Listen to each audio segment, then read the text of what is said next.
Hello, and welcome to the Global Luxury Real Estate Mastermind with me, your host, Michael Valdez. Today's guest is a special man. He's a legend in our industry. Chris Stuart, thank you for being on the show. Welcome, my brother. Thank you, Michael. Appreciate it, brother. So great to be with you as always. Oh my gosh, there is so much to unravel with you. You have over 25 years experience in real estate and finance and technology. You were the former CEO of Berkshire Hathaway Home Services. You're the current president of Place, but we're going to get to all of that right now. But for the sake of the audience, can you just give us a little bit about your background? We're going to dive deep. So just how you got started in the industry. You bet, buddy. You bet. Absolutely. And thanks again for the opportunity. So, as you said, I started my career more than 25 years ago in technology and enjoyed that, did that for many, many years. And then actually just kind of got an entrepreneurial fire burning inside of me and left the technology space and started a mortgage company from scratch. We have quickly transitioned that into a mortgage banking platform. We did $6 billion in origination, our third full calendar year in business, sold that organization and jumped over to the brokerage side of the business and joined an up and coming brokerage that had been founded a few years prior to me joining. And together, part of the leadership, largest real estate brokerage in the United States. That got Berkshire Hathaway's attention. So they acquired that organization, and the founder and CEO and myself went over to Berkshire to run the real estate operation there. That was in 2014, and held various positions there, including the CEO role until May of this year, and joined the Place team. So that's a quick flyby. That was really quick. that was 2.5 decades in like 13 seconds. I like it though. Yeah. Let's start unwrapping. So you started in technology, but not just some technology. I mean, you were at Oracle, and that was amazing. So tell me a little bit about that, but more importantly, tell me the skill set that you think you called upon for yourself to go from technology to what was then fintech, really, when you moved over to Paramount Equity. Tell me about that part of it, because this is a long legacy to unwrap. Yeah, for sure. So, it was interesting, Michael. I didn't really have I wish I could say that I had some grand strategic plan and had all the foresight to know what impact technology would have on the world's economy. But I came out of school in 95, out of college. And so it was kind of right at this perfect intersection of the internet making its entrance into the commercial enterprise. And so I was lucky enough to have kind of a front seat opportunity at that, moment in time. And again, work for companies like Oracle Corporation, which was really just a sales and marketing university. I mean, you get a master's degree every year that you're there. And I was there over 6 years. And so, when I think about the skills that I called upon, well, you're solution oriented. You're thinking very globally, at an enterprise level on behalf of your customers. You're working in a team environment, right? None of the deals that we did at Oracle were done alone. In fact, we had a saying, never lose a deal alone, that I've carried throughout my career. In other words, you want to work inside of a team. You want to understand the bigger picture. You want to become an excellent communicator, which means, a lot of people, I think, in our industry confuse communication with listening, and one's a requisite of the other. You have to be a great listener to be a great communicator. And so those are some of the key skills that I felt like I developed early on in my career as a result of the technology role that I had, and absolutely carried those forward into the hyper growth that we had in the mortgage organization. And then also looking to things like scalability, the role that technology played in our organization, the role of sales and marketing. And, most of the folks that we hired early on were not from the mortgage business. We were hiring folks like us from technology and from pharmaceutical sales and from advertising sales, and teaching them how to run a sales and marketing playbook that generated the scale that we experienced. I just love something you sort of said. You never lose a deal alone. right? And when you start thinking about, most of the people listening to this are probably people that are agents in our industry, and and look up to you and your career. And that's really something that is incredible, because most of the agents early on, when you first come into the business, you just sort of think it's you, right? I'm going to go and change the world. I'm going to go and do this. It's sort of like, but the second that somebody realizes that you can't do this by yourself, you have to have that team around you, that shifts. So I think that was so important for you to sort of mention that. Yeah. That's such a key point. Yeah. Particularly when you look at the concentration of the business today, Michael, if you looked at the Real Trends study from last year, teams increased their production, top producing teams, by 50%. That's right. Whereas individual agents and even the top brokerages increased, 10 to 20% range, depending on which, category of agent you're looking at. So it is a testament to the idea that a team will always outperform an individual, particularly in this business. And as the competitive landscape begins to change in the industry, where you've got big single branded companies like the Zillows, the Redfins, the Open Doors, the consumer is going to start to expect on the part of their agent more diversity in skill set, more diversity in experiences, more diversity in deliverables and service provided.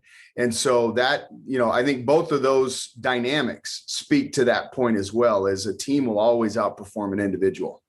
It's almost a disservice for a new agent coming into the market now, because this is not a real market where you just need to step in and you just take orders on sales. And they haven't really experienced a down market, which is where the skill set truly comes in. And that's when you truly realize that even if you're a single agent, you're still not doing it alone. There's still a lot of people behind you. That's right. No, and that's a good point. You can be a great individual agent, but you would want to then surround yourself by a brokerage, by an office, by some assistant and transactional support staff that makes you appear to be much bigger and more, savvy than someone that is just trying to spin all these plates by yourself. Yes. And then so now you went from finance, now you get into real estate, and you go into Intero. You were the EVP at Intero. Tell me about that journey. Yeah. So that was fun because, we were coming out of the recession. So, we all, for better or worse, we all hit the reset button. And sometimes that's liberating, right? So you just kind of look at the opportunity. The mortgage bank sold, actually. So it was a great opportunity for me to pursue what had become really my passion, which was the brokerage side of the business. I got to see the brokerage side of the business through the mortgage lens, but realize, wow, that's really a neat part of the industry, and all the creative freedom and the entrepreneurialism and all the great people that you meet. And not to say that wasn't the same in mortgage, but it was much more structured. It was an employee kind of a relationship, and it just wasn't the same dynamic. And so I was really attracted to that. Yeah. So I joined, my mentor and who would become a great, great personal friend of mine, Gino Blafari, had started Intero several years earlier. And really, we just hit it off personally. And professionally, the opportunity for me was to come in and build the franchising side of the organization there at Intero. And so that, again, calls back upon, experiences in technology, experiences in fast growing organizations, experiences in communication and leadership. And so, we just hit the ground running. And again, with no mergers or acquisitions, no fancy comp plan, no cap commission model, no profit share, really nothing that you look today as sort of the accelerating, variables in a lot of these business plans. We didn't have that. So it was a very much an organic kind of handshake to handshake type of a deal. And so that was really, really fun. And again, we had a lot of success, built it into the 7th largest brokerage organization in the United States within just a few years. So that was really fun.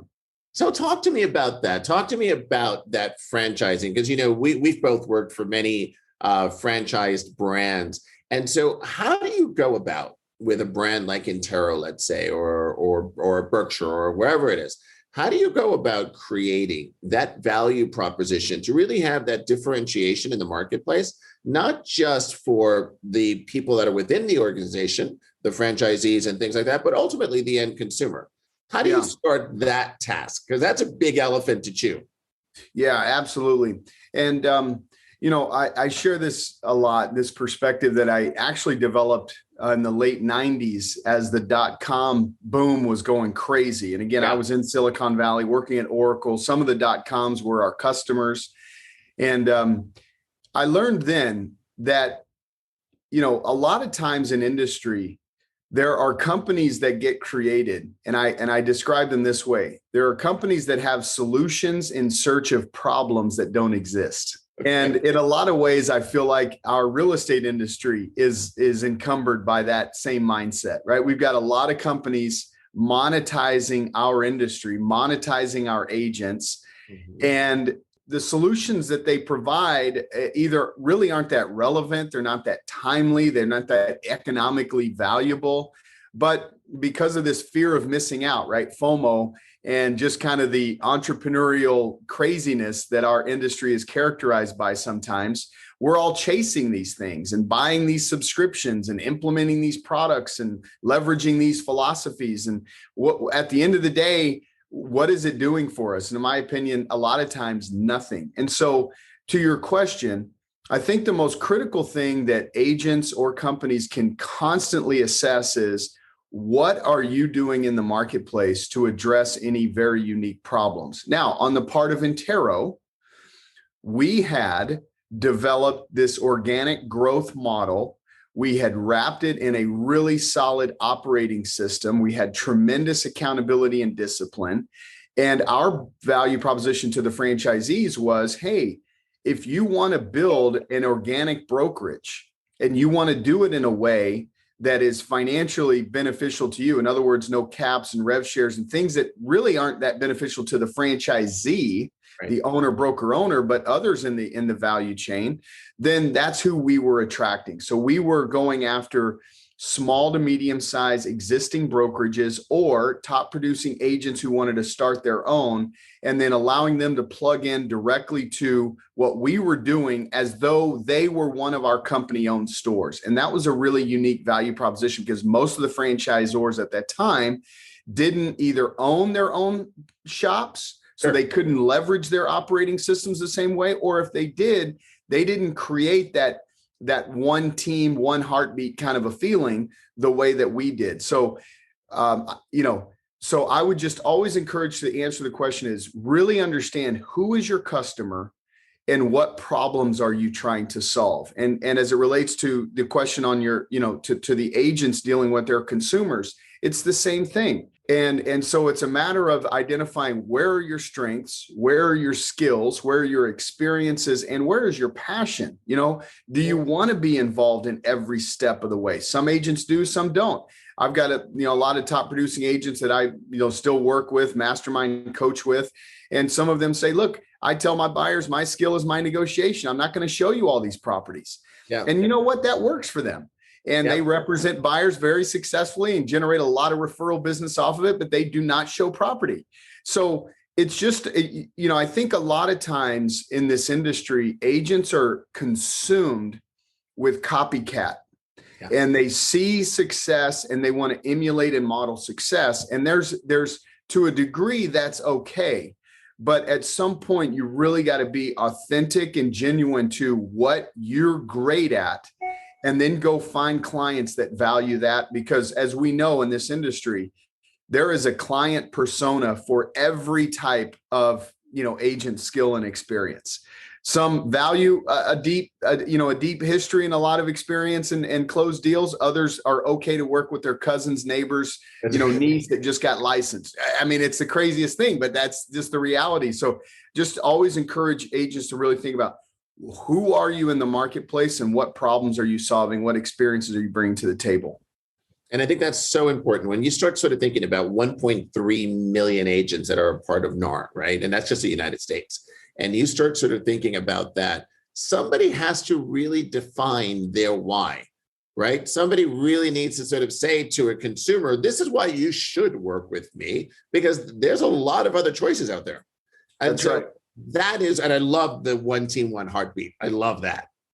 That's awesome. Yeah, that was big. And that was for us. Now, when I transitioned to Berkshire, therein again is a totally different sort of profile. We're looking for big, established regional brokerages. They're looking to grow through acquisitions. They're looking for capital. They're looking to be a part of a global network for referral and relocation.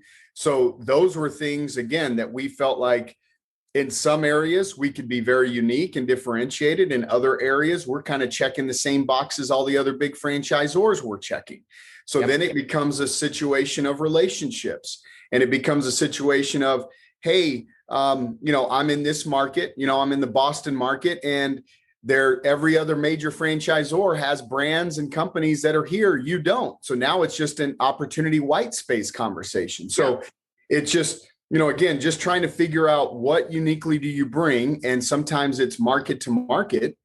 Sometimes it's company size that determines, where and how you fit and what value you bring. And so it's just a matter of, from a leadership standpoint, being flexible and open-minded enough to realize what all the tools that you have in the tool belt, and then bringing, the right one to the job, so to speak. I love that. And you were such a strong part of that brand. That's such a great global brand. And you were so associated, and your passion was, and you still have it, Chris. It's like, we've sat on panels together, and it's sort of like your passion is always something that precedes you. And it's always fun to see you, because that is, you live where you are. And so you were so much a part of that Berkshire Hathaway story. And it's really beautiful to see what you left as a legacy, and now what you've transitioned into with Place. And I would love to hear about Place. And now you're back to that real estate technology space. Tell me what Place is for the sake of the audience, and how this journey has continued now.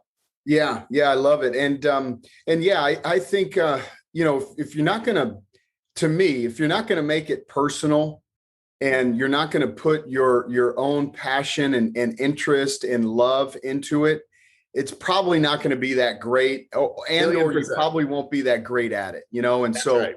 Every ounce of love that I poured into my roles there at Berkshire were genuine, authentic. I have nothing but the best memories and experiences and relationships coming from that. However, as I looked at my own personal journey and what I wanted to do and be inspired to do with most of my time, that was work with the top producing agents. And how could I personally be involved in an organization that made more of an impact specifically with that community? And it's not like we ignored that community at Berkshire. It was just my role running the franchise was several layers removed from how I could specifically impact the top producers. And that's really what I found at Place. Obviously, I wasn't looking, but as the opportunity presented itself and I understood the model better and better over time, it was clear that this would be my next role and where I wanted to, focus my passion and energy. And so what is Place? Well, let me sort of address the dynamics in the marketplace. Again, problems in search of solutions, right? Here's the problems that I see. Top producers, for the most part, and again, I'm just making some general statements, obviously, here. This is not a catch-all.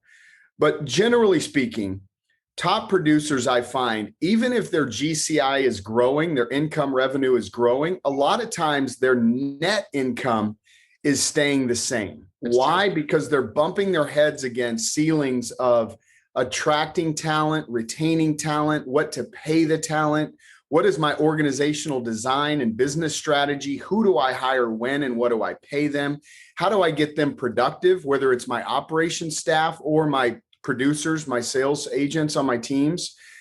What is the technology, right? What is the underpinning technology, and how does that integrate to support my business? And the reality is, all of these things are constantly changing variables in a top agent's business that require them to spend a lot of their time and money, and consequently leads them to remaining on that hamster wheel of production. Sure.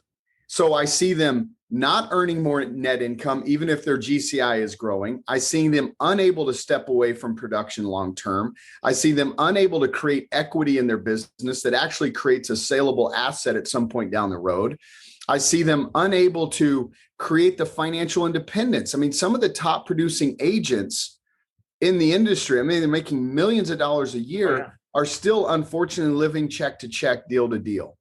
And that is heartbreaking for me, because I recognize the talent, the work ethic, the sacrifice that these folks exhibit. And so I'm saying there is a better way. And when I look at the business of a top producing agent, I really distill it into 5 key areas. Number 1 is their production system. Number 2 is their attraction and development systems. Number 3 is their organizational and business strategy, who to hire, when to hire them, how to get them productive, what to pay them, what do they do. Number 4 is my financial management infrastructure. That is where you focus on expense management, profit maximization, wealth creation. And number 5 is the integrated technology that's really needed to deliver all of the other 4 operating systems. So today, for the most part, agents are left to assemble those 5 key operating systems by going out and contracting with a maze of vendors. They've got product vendors, coaching vendors, technology vendors. And guess what? Those vendors don't care if those top producing agents achieve their ultimate financial goals. They're not looking at their bottom line. They don't care if they're making more money. They don't care if they're developing financial freedom and wealth and independence. And you know what? Those vendors don't need to do that. But some of those vendors don't do much, right? They're solutions in search of a problem that doesn't exist. Right. And so what I found at Place is through the combined efforts of more than 20 years in the business, we have incubated the only fully integrated end-to-end operating platform that brings all 5 of those operating systems into play for top producing agents. So we're seeing our customers, our Place customers, when they come on the platform, they're not incrementally increasing. They're exponentially increasing their production, their agent attraction and retention, their agent productivity, their profitability. Most of our operators operate at a greater than 30% net operating income. So it just speaks to the way that the industry, in my opinion, must evolve to better serve the very top producing agents and teams in the industry, which again are, as we're seeing in the results, beginning to soak up more and more of the industry's production. That is amazing. Look at you with your, like, the passion rings true, Chris. This is like amazing. I love this. That's extraordinary.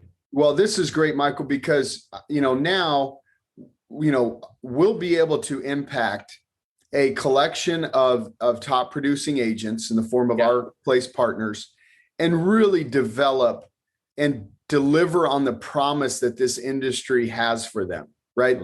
Financial independence, wealth development, step away from personal production on your own terms, and give them those, not just today, but into the future, those operating systems, that matter most in a way that's integrated. Giving them freedom, in essence. Yeah. Giving them freedom, giving them security, giving them sustainability, and doing it in a way that doesn't put them on an island. And that's the thing I want everyone to know is, number 1, you're not alone. And number 2, there has been a path, a trail blazed for you. So you're not alone, and someone has done what you are either struggling to do or aspire to do. Love that. I love that. Hey, Chris, what's the greatest lesson you've ever learned in your career? I would have to say that it's the quality of people that you surround yourself with is absolutely everything. Yep. And it's hard for me to pinpoint when or how that lesson was shared with me, right, Michael, so to speak. Yeah. But over the course of my experiences, it is 100% a function of who you're surrounding yourself with. And that's another thing that gets me so inspired by where I am now, because I imagine how many top producers, I like to say a lot of times that top producers are so fiercely fought over, but then so quickly forgotten. Yeah. And I meet so many top producers that are sitting inside of a brokerage, could be a small mom and pop. Maybe they're independently owned as the owner operator, or maybe they're inside one of these big global brands, but they're being left alone. Why? Because their manager doesn't want to rock the boat. Their manager or brand or brokerage doesn't feel like they can offer any value, so they just don't want to disrupt it. And those are the people that deserve and are most willing to be coached up. Sure. And so that's my passion. I want to cajole every top producer in the industry to the extent that they're not being surrounded by great people. I want to expose them to greatness, because I'm confident that all of them can 2, 3, 5x their production, and not just their top line production, but their profitability and their financial independence and their wealth development. You know, I have a great friend who is the head football coach at the University of Hawaii, and I interviewed him yesterday for our partner call. We have a partner call every Monday at 1:00, and we just share best practices and pour into each other. And so I brought my coach, Coach Todd Glrem, University of Hawaii, and that was one of the things we talked about. I said, Coach, what errors do you see amongst your peers in the industry? He said, 90% of them never win any championships. And 90% of them stay networked with the other 90% that never win anything. And all they do, he calls it the fellowship of the miserable. And I said, so what behaviors do they bring about in terms of the practice field and their approach? He said, most of them yell more at the second and third string players than they do their star athletes. So this behavior, it carries itself out in multiple industries. And the real estate industry, I feel like, is just ripe for transformation in this area. We need to focus on our very, very best people in the industry. We need to pour into them. We need to help them get out of this industry what they're all collectively sacrificing to put in. And in my opinion, that comes in the form of better systems, better tools, better integration, less confusion, less noise, and ultimately more profitability. That's really very powerful. I love that. Now, earlier we talked about new people into the industry, right? So somebody stepping in today with your 25 years plus of experience, what are 3 pieces of advice you would give somebody entering the business today? Yeah. So number 1 is we all need to operate in the presence of a plan or a vision, and that plan needs to be associated with the activities that will lead to the results. So many people come into this business and they're focused on the finish line. And that is the wrong mentality. It's a recipe for short-term failure and burnout. And so one of the things we've done very successfully throughout my career is wrapped our operating models into the 4 disciplines of execution. So the 4 disciplines of execution are: number 1 discipline, focus on your wildly important goals. Fewer goals, not more goals. Number 2 is act on the lead measures. It doesn't matter to read the scoreboard after the game. Did you prepare? Did you train? Did you study, right? It's the lead measures that result in the scoreboard. Number 3 is create a compelling scoreboard. You have to see what you're tracking. And the lead measures are new contacts, new appointments, new showings, right? These are the leading indicators of tomorrow's success. So if I'm focused on my lead measures, then I create a compelling scoreboard to allow me to keep my score every day or week. And number 4 is develop a great culture and discipline of accountability. So going back to my first imperative, you have to visualize the success that you want to create, reverse engineer what are the leading measures, leading activities that you need to be focused on. Make sure that you can see and report those, not just to yourself, but an accountability partner. So number 2 is you've got to work inside of an organization that's going to push you and challenge you and give you the requisite tools, technology, website, presentation tools, and some people around you that motivate you. And I would say the third thing is, if you have some key skill deficiencies, in other words, if you're not a great presenter, if you're not a great communicator, if you're not a great analytical relative to understanding the market and how to even develop a basic CMA, these are requisite skills that you must develop to have any level of success in this business. And be honest with yourself. If you don't have those, go join a team. Go join some people that are going to, cover up those gaps and give you glasses to those blind spots. until you can stand on your own, and then create the next chapter in your business plan. So those would be the three things: clarity in your purpose and your vision, and understanding how to get that stuff done in terms of the activities and behaviors. Surround yourself with some basic support, basic leadership at your local office level. And then if you've got some really key skill set deficiencies or experience blind spots, join a team. You have such an open heart. What you gave was gold just now. And that is, I mean, that's amazing information for anyone with your lens coming in. That was really generous. Thanks for that. Absolutely. And so, all right. So what advice would you give your 10-year-old self from your lens today? That's always a big question. I think, because there's so much obviously that I would change or do better or do more of. Here's what I would probably say to my professional self is I should have never left technology. Why? Because the longer you do something, the better you become at it, the deeper your relationships, the richer and more deep your experiences and perspectives.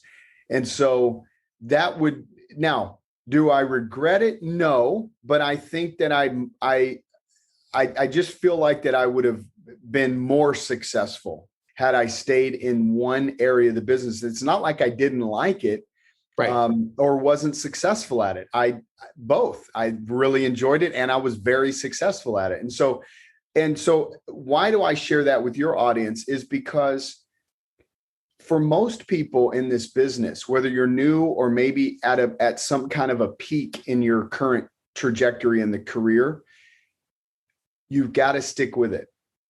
That next level of success is a function of maybe just surrounding yourself by one additional person, maybe just implementing one level of accountability in how you're approaching the business today, maybe just having one level of discipline to your lead measure activities, your business development activities, maybe being one more degree disciplined around some of that could create a transformational change for your results. And so just want to encourage everyone, regardless of where you're at, if you're having any sort of resistance or frustration, is just stick with it. I was inspired last night by one of the swimmers on the Olympic team that said, and so many actually, the swimmer, they chronicled the swimmer, but there were actually two gymnasts earlier this week that both said that they wanted to quit 3 years ago. And so this human emotion of how we deal with obstacles and resistance and challenge in our lives and in our business is perfectly natural. So I would say you have some frustration or you're dealing with something in the business right now. You know what it's called? Natural. Don't think too much about it. Keep pressing and just stick with it. I love that. I'd have one final question for you. So in your book of life, what is this chapter called? I would say maybe leverage. Oh, nice. I like that. Yeah. I think we really have an opportunity here at Place to build a really substantial organization within the industry. And I think that with that, there'll be a lot of opportunity for all of the folks that are associated with us in our related businesses. And who knows, an IPO or an acquisition, I don't know, the sky's the limit really with what's possible. And so I want to make sure that I'm helping everyone understand how those possibilities can develop leverage for them and their families and their professional, careers long-term too. So that'd be the one word chapter title. Love it. Love it. Chris Stuart, thank you so much, my friend. You are such an amazing leader in our industry. It was so generous of your heart to sit down and share so candidly and so pointedly with the audience your success and really your point of view. I really appreciate it. Thank you so much, my brother. You got it, Michael. And thank you, man. Thank you for your leadership and your energy and your hard work in our industry and just blazing trails for other people out there. I appreciate you and appreciate the opportunity. Thank you, Chris. And thank you for all of you for listening. This has been the Global Luxury Real Estate Mastermind with me, your host, Michael Valdez. Thanks so much.